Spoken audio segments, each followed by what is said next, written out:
If I were living in 1999, I would have had no idea about promises and async await in JavaScript. So back in 1999, callbacks were introduced in ECMAScript 3 to handle asynchronous operations. So what are asynchronous operations? Asynchronous operations are tasks that take some time to finish, such as fetching data from server, sending emails, or uploading files. Okay, so these callbacks are functions that passed as parameter to a function, and they generally form this deeply nested structure. Now the problem with this structure is that as you move from top to bottom, it becomes really hard to understand the code, and this weird fancy looking structure, even given a name, generally referred to as callback hell or pyramid of doom. Okay, so to overcome this problem, promises were introduced in ECMAScript 6 in 2015. Don't worry about all these terms, we'll learn them in detail as we proceed through this video. So they provide a way to handle asynchronous code that is more readable and easier to use. Promise is created using promise constructor, and it has three states: pending, fulfilled, or rejected. So once a promise is created, then we use a chain of dot, then, and catch to handle the fulfillment and the rejection of a promise. Okay, that's fine, but I'm still not convinced because my code is still looking slightly weird because of this chain of dot, then, and catch. So in 2017, async await was introduced in JavaScript. Now async await was introduced to make code look like synchronous like code. The async keyword is used to create a function that returns a promise. Inside this function we use await keyword. Now my code looking like synchronous like code. That's cool, isn't it? Okay, so without wasting any time, let's move to first segment of this video. In the beginning of this video, we have talked about asynchronous JavaScript and how asynchronous JavaScript is evolved from time to time. So I have written this blog page on asynchronous JavaScript, and it contains topics like async await, promises, error handling, and all these topics has subtypes. So all in all, we are going to learn everything about asynchronous JavaScript. So let's start with the very first topic, which is async await. So first we'll see what are asynchronous functions. Asynchronous functions return us promises. Then we'll learn about how we can handle promises in asynchronous JavaScript. There are two ways to handle promises. One is using a chain of dot then method, and another is using the await keyword. Finally, we'll see some really nice example of async functions.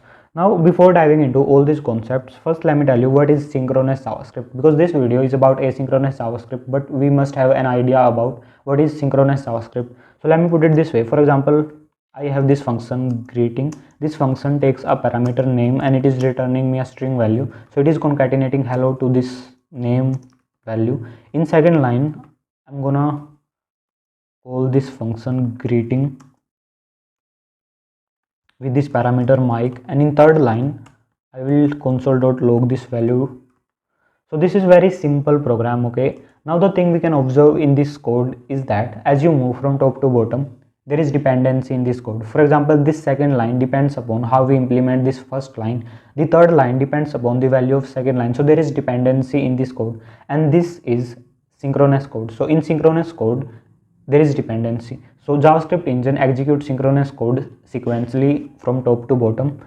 Now that's the problem with synchronous code. For example, we have a function get user info, and this function is fetching data from a server. Obviously it is not an instantaneous process, it is going to take some time. For example, it is taking 10 seconds to fetch user data.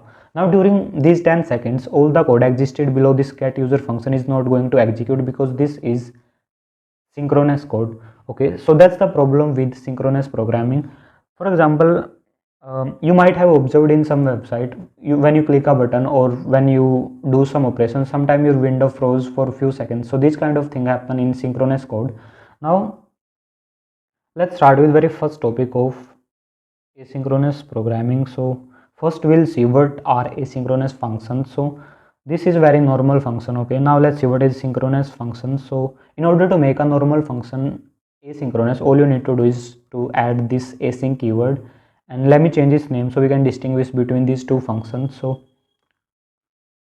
let me call it async greeting. So these are two functions. So this is a normal function and this is an asynchronous function. Now let's see what these functions are returning. We can see here that the very first function is returning me a string, and it looks like the asynchronous function is returning us a string value, but it is not returning us a string value.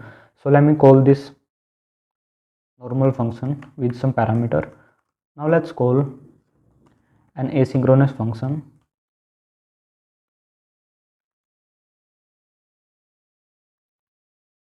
I have linked this JavaScript file to this HTML file. You can serve this HTML file to a server using Python, or you can, if you are using VS Code, just right click on this website and open with live server. Now to open this browser console, type Ctrl+Shift+I. Now in browser console, you can observe first it is displaying value of this normal function, then it is displaying value of an asynchronous function. So normal function return us value like a string, integer, array, objects, things like that, but asynchronous function are not going to return value directly. Instead they return us promise. So asynchronous function return us promise object, and in this promise there is value which we need. Okay, so this is a promise object, and this promise object contains this value, and it is not directly exposing this value. Now this promise object has all these prototypes, so we can use all these prototype on top of an asynchronous function. Now let's see how we can resolve a promise, I mean how we can use a promise. Okay, so asynchronous function is returning us promise, so type this asynchronous function, and these are the methods we can use on top of this function.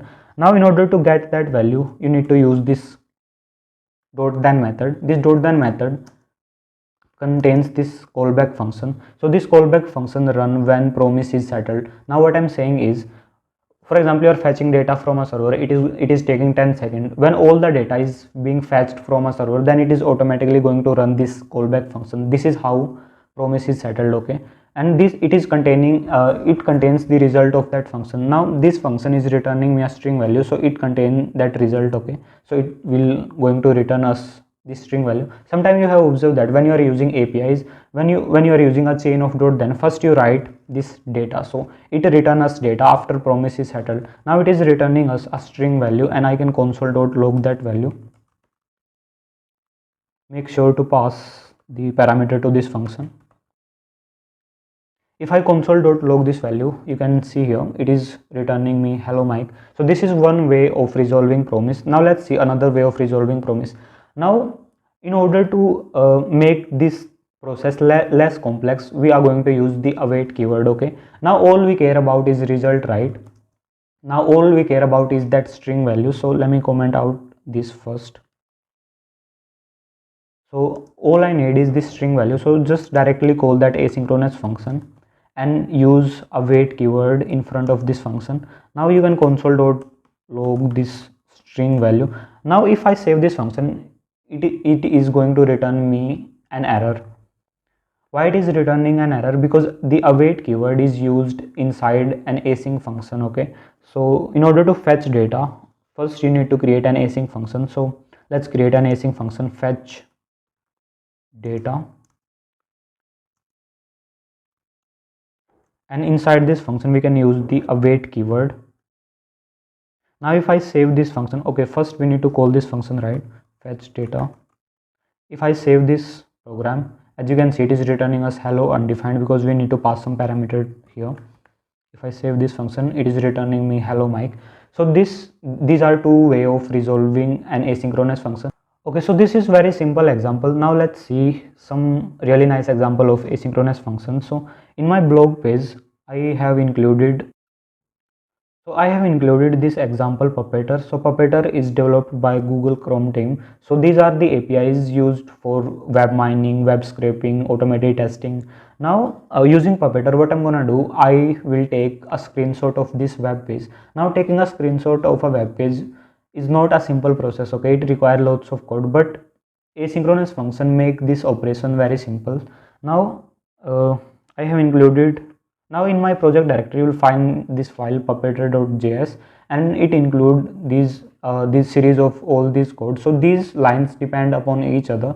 Now first we are creating an instance of a browser using this puppeeteer.launch method. Then we are creating a new tab, then we are visiting our web page, and finally we are taking a screenshot. So buffer of that image is stored into this image, and finally what we are going to do, we are using this fs module to write that image to our project directory. Now let's call this file using node.js.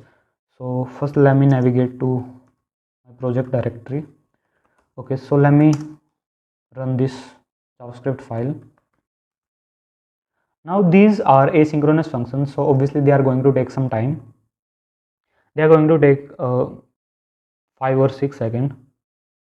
Okay, so in our project directory we have one more file, which is this png file. As you can see, it is taking a screenshot using very few lines of code. So asynchronous functions has wide applications.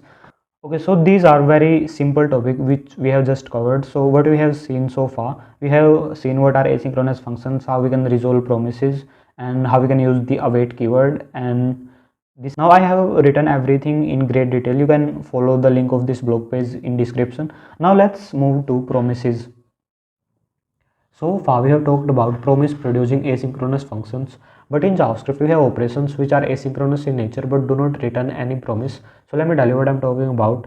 In JavaScript we have this set timeout function, and this function run this callback function after a delay, and we have functions for reading and writing file. For instance, read file is a method in fs module and it run this callback function after reading the entire content of a file. Now we are going to convert these operation into promise producing operation, because these functions require callbacks, and this brings us back to that previous problem of callback hell where we had that deeply nested structure.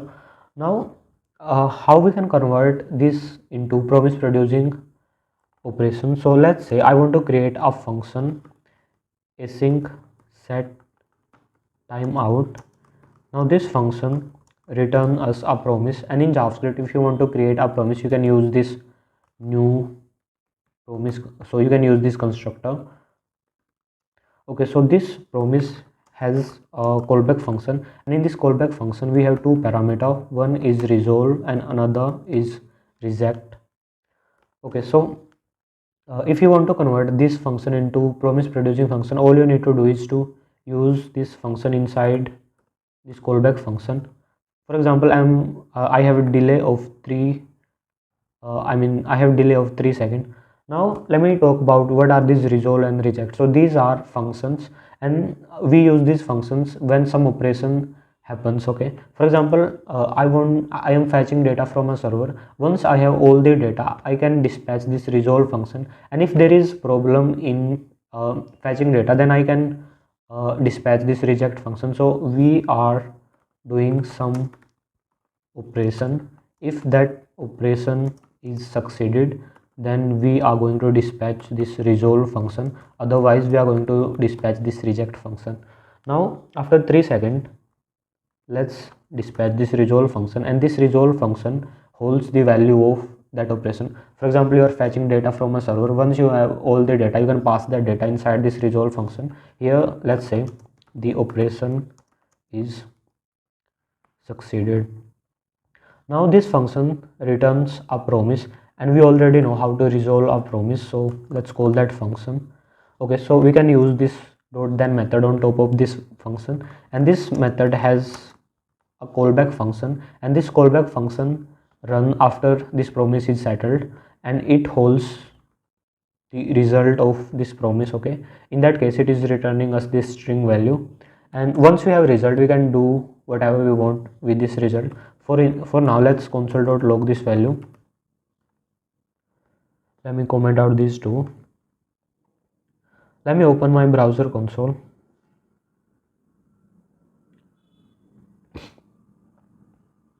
Now if I save this file, after 3 seconds it is going to return this string, the operation is succeeded. So this is how we convert an asynchronous function which do not return us a promise into function which return us a promise.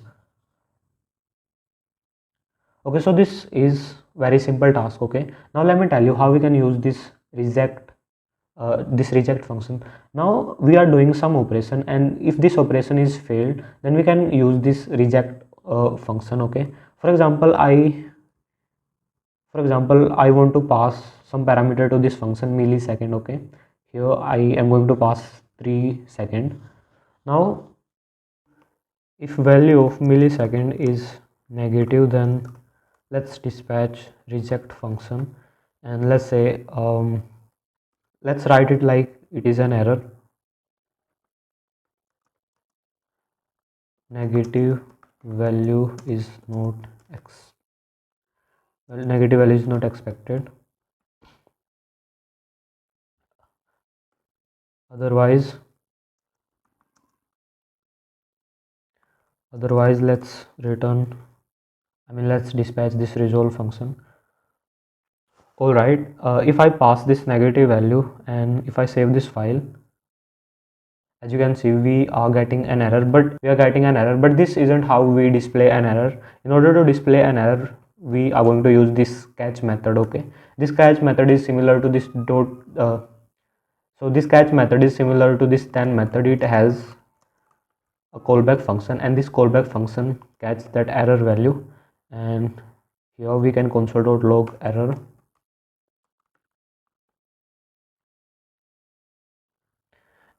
As you can see, now it is returning it the right way. Negative value is not expected. So this is how we implement asynchronous function which do not return promises. So I have written everything in great detail in this blog, and you can even make changes to this blog if you think there is something which should be present in this blog. You can edit this web page. So I have added link for that as well, or you can just clone this blog. Okay, so this is my entire blog page and it is open source, so if you want to make any changes to that, you can clone this repository.